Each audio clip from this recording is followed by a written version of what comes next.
Peach Pantry Punch.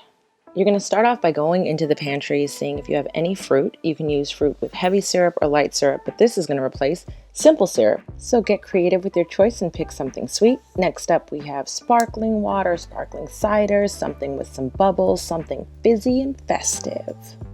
Since this is a pantry recipe, I had this big old bottle of vodka left over from the holidays, so I grabbed that. And cups. Grab something that's going to make you feel special, festive, summery, something you'll love drinking out of. Let's get started.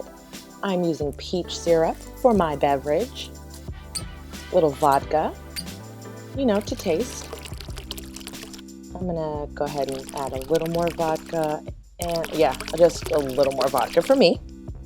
Now, some seltzer water. So fizzy. Toss in a little ice and give it a stir. Make sure you add a garnish. I chose lemon for the vitamin C. And if you want to go sit outside and watch the sun, put it in your favorite cup and take it to go.